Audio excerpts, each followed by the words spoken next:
The last year was maybe kind of a frustrating year for you in terms of results. I guess what did you take out of the stretch of fights that you had? Man, last year was crazy. I lost 2 fights. I lost a lot of family members. I lost a lot of things. So that's the past, right?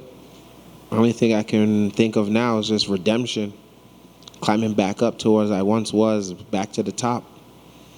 That's fantastic. You know, we're supposed to compete in November. I don't think we ever heard what was going on. I hate to bring it up. It sounds like you have lost. Did that have anything to do with it, or what happened in November? Yeah, I mean, despite everything, everybody's going through something. So November, what happened was I was still injured from my fight, and then I had messed up my hand and knee. And going into the weeks, I'm like, everything's feeling good.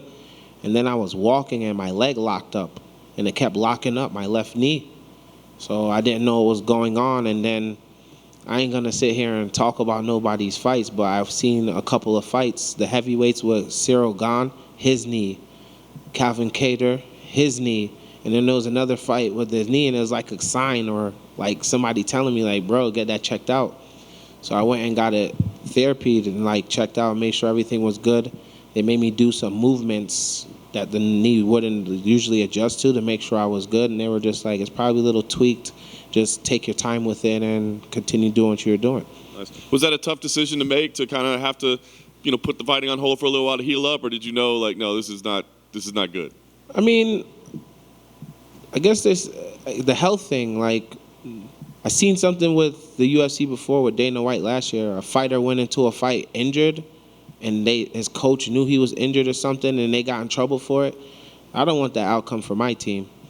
Yeah, fair enough. Well, the matchup stayed together. Did that matter to you at all? Did you care that the fight was rescheduled or not? Come on, man. The Mendenfield fight was scheduled 3 times. So it's like I'm good. As long as I'm fighting, I'm fine. I don't even care the opponent. As you've seen, I took 2 last-minute short notice fights. That's what I'm here for, to fight. I love it. What do you think about the matchup itself? Is there anything stylistically that he presents that's challenging, or anything enticing about the matchup itself? Well, as you know, you've been interviewing me since 2019. You know I don't research my opponents. So I don't know what he's bringing to the table. I just know what I'm bringing to the table. And I let my actions do the talking. You talk about, like, not researching opponents. Is that just like a mental thing? Like, you don't want to know? Like, has anybody ever said, you should watch some tape, man? Or do you think it's just better not to focus on them?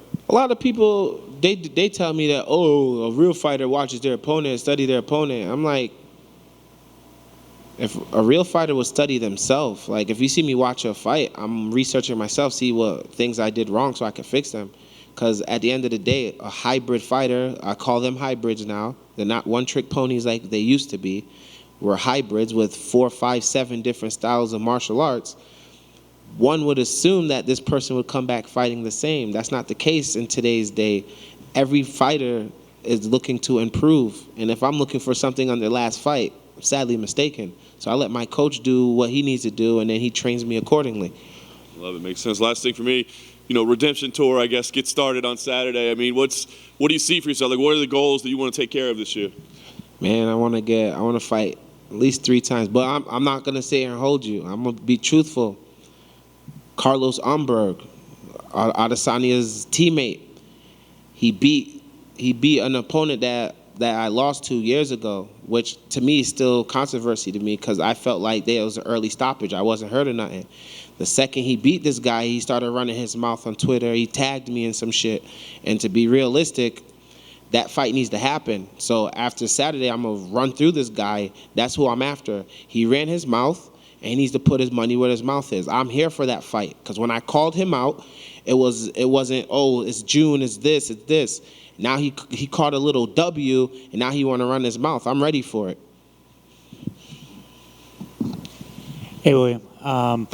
When are people in your Instagram comments going to stop talking shit about your muscles and say you're not all natty? Like my coach said, man, all bad and good things don't mean it's bad and good. Like, you can't please everybody. And that's what I was in my head about a lot, a people pleaser. And once I let that go, the burden and the weight on my shoulders just, I feel like I could just do anything, and it's good or bad. If it's good, people are going to support you. If it's bad, you're doing something right because they're watching. What's your bench at right now? Do I have to tell you guys? Please. It's 455. I'm repping out 455. I'm not going to sit here and hold you. I'm not going to lie. You savage.